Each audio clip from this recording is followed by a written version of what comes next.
Hey everybody, this is Daniel Troutman, one half of the tag team Bothersome Truth.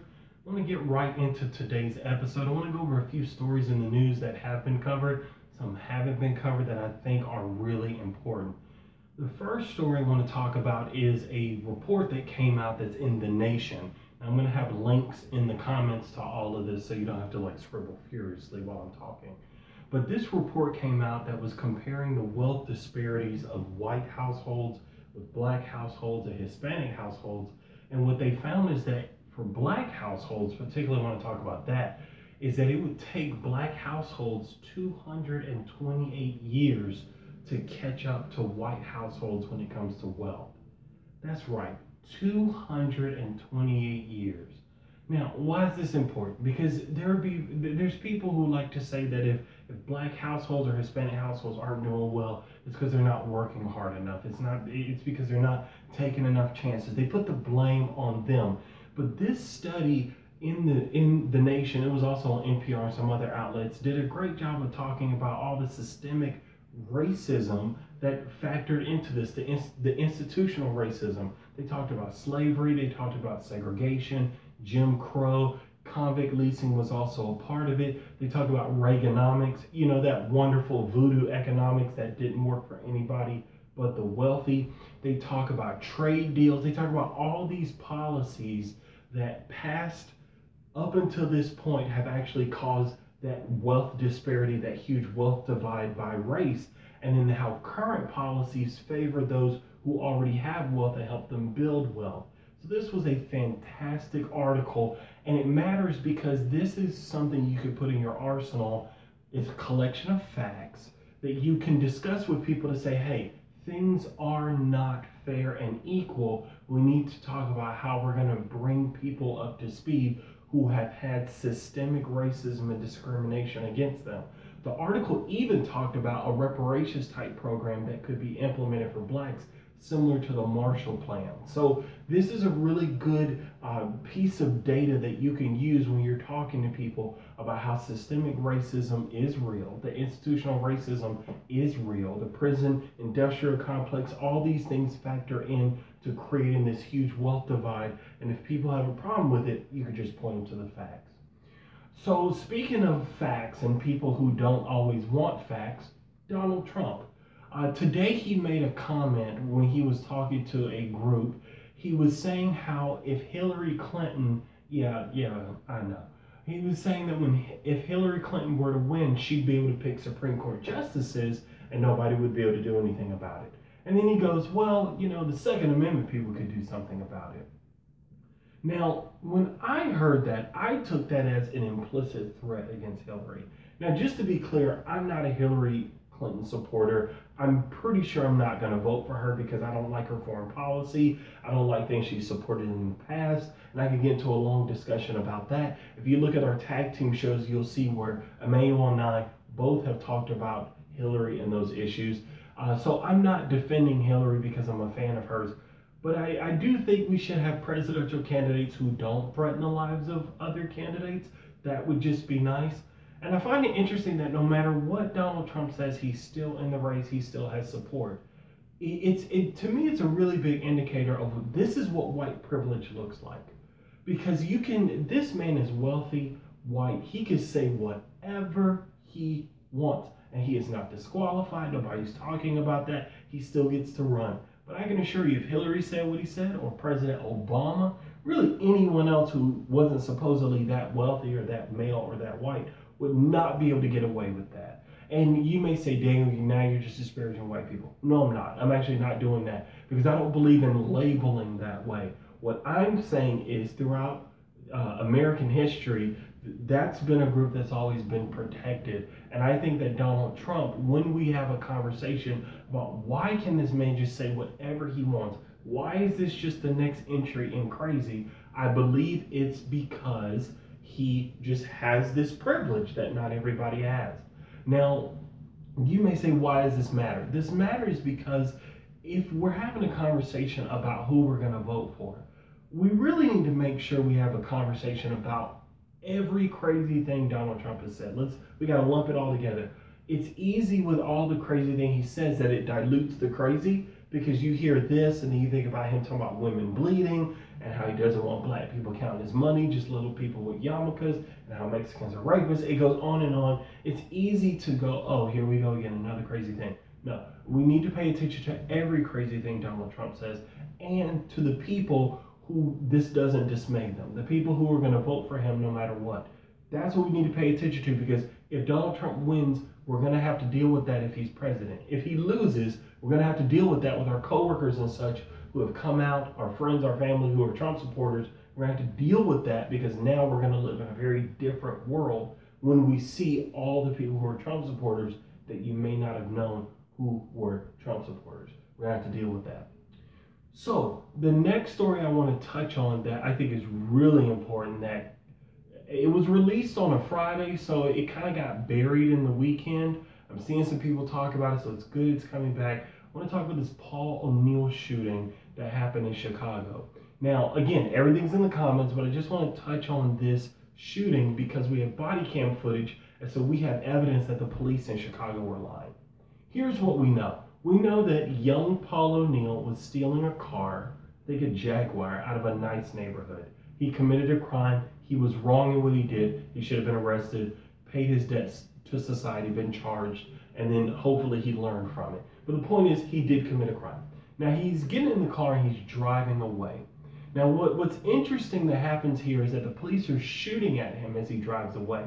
That's against Chicago Police Department protocol, but those are just minor things. So he keeps shooting and he drives away, but they're shooting at him and it causes him to hit a police car. Oh, that's bad. So he gets out of the car, his biggest mistake, and he goes running. Now police give chase, and the cop that ends up shooting him doesn't have his body camera footage on. Whoops. And so they run after Paul O'Neill, they shoot him and they kill him. Now, as they're yelling afterward on the body cam footage of another cop, that's the one we're looking at, you can hear them saying that, using curse words to describe him, saying, this is important, saying, oh, he was shooting at us, like, what, didn't he shoot at you? Well, come to find out, now that we've done more of an investigation, he was unarmed. So what we know is that the police lied, they broke protocol, they were trying to cover themselves if you just listen to the entire video. And you'll see that they're shooting at each other. The kid was unarmed. So who's shooting at the police? Are they shooting? They're just running around, bang, bang, bang, like little kids playing cops and robbers? That's what it appears to be. And so they put what it seems to be a neighborhood at risk because they have poor aim. Now you can say, oh, well, that's not what happened. Well, tell me what happened, because it appears that they were either racist or they have bad aim. I'd like to know what the other options are, because it doesn't make sense to me that police are running in the neighborhood shooting when we find out that the kid is unarmed. Okay, so this kid is dead now, okay? This is a kid who didn't have to die. This kid should have gone to jail and paid his debt to society for stealing a car. Instead, he's dead. And some of you will say, hey, anybody who does that, the police are going to deal with them the same way. Wrong. There's a hashtag that I love, one of my favorites of all of Twitter, and it's called Criming While White. It's about white people who are posting crimes that they committed that they got away with, that they didn't get any penalty, nothing happened to them because they were white. And it's an excellent thread.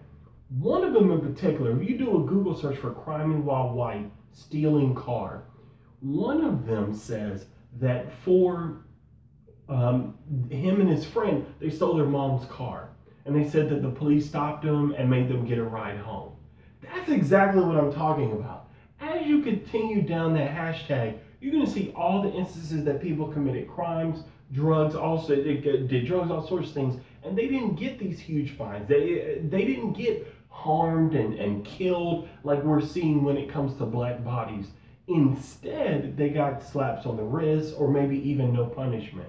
So you can't tell me that the police don't know how to show restraint. It's that when it's a black body, they don't show restraint, and we end up dead, not being able to tell the tale. It's a violation of our constitutional rights. We don't even get a fair, speedy trial. It's cruel and unusual punishment because we're killed before we can even get to a trial. We're a suspect, and on the streets, the cops in different precincts, not every police officer, but you have police officers out here who are treating themselves and their co-workers as judge, jury, and executioner, and they're killing us in the streets. Why does this story matter? It matters because there are going to be people who give you all sorts of excuses as to why police do what they do. They're going to tell you that, oh, well, as long as you commit a crime, then whatever happens, happens. That's stupid, and that's not true. That's not how a justice system works. They're going to say things like, oh, well, we don't have footage, so how can we know the police are justified in what they do? This is a perfect example of when the police were not justified, to the point where the mayor has taken action against them because there's nothing that they can defend in this case. Now, if these cops get convicted with something and serve some jail time, black people like me will be shocked because normally they don't. This is why Black Lives Matter marches. This is why different activist groups come together, like Movement for Black Lives, because there isn't justice when it comes to black and brown bodies having state violence committed against them. There's not justice or accountability, and that's what we want. But for any of you who think that cops aren't doing anything about it, yes, they are. Cops are doing something to address this issue, and I'll tell you exactly what they're doing. They're stopping people on a hot summer day and giving them ice cream. Yes, they're not putting money into the training necessarily. They're not putting money into proper selection and mental health professionals instead of police who could deal with if someone has a mental episode. No. They're just stopping people and giving them ice cream. In fact, there's a police department up in Boston that invested $89,000 in a police van that serves ice cream. Now, they said they did it because they helped them foster goodwill with the community. I think that it would be better if you just made sure you didn't hire police officers who use unjustified lethal force. It'd be nice if instead of police stopping to give ice cream, they just didn't stop you unless they had probable cause, and then they treated you like, I don't know, a tax-paying citizen and didn't use unjustified lethal force or any kind of force and didn't overstep their boundaries. That'd be nice, but I guess that's a little too much to ask. But if you ask for some soft serve on a cone, then maybe you'll get that when the police stop you. This is an example of police not understanding their constituents and what we want. We don't want ice cream. Like, if we want ice cream, we will go to Chick-fil-A and get an ice cream. That's not the issue. What we want is justice. We want accountability. We want to be able to drive, leave our houses, and not be afraid that we may not make it back because a traffic stop goes awry and they shoot us because they're afraid because we have like a toothbrush in our hands. Or you reach for your license like Philando Castile did, and all of a sudden they're killing you. That's what we want. We just want to survive encounters with police. We want to be treated like first-class citizens, but I guess that's too much to ask in America right now. So this show is a little different because I wanted to kind of take a few topics in a Philip DeFranco kind of style, and I wanted to give them to you in such a way that you can watch what I'm saying, you can read about it, and then we can have a conversation about it. This is that part of the video where I'd love to hear what you think about any of those stories. Do you disagree with what I said? Are you angry because you heard about these stories as well and it's frustrating that people maybe didn't cover them? Or is it possible that you just want to give some feedback about the show? I'd love to hear all of it. We will also take some ideas if you want to tell us things that you'd like to see us cover in our tag team show, which is Emmanuel and me. So you can put that in the comments. You can respond back, and I will definitely read those. If you like this video, click like. If you love it, subscribe it and share, because sharing is caring.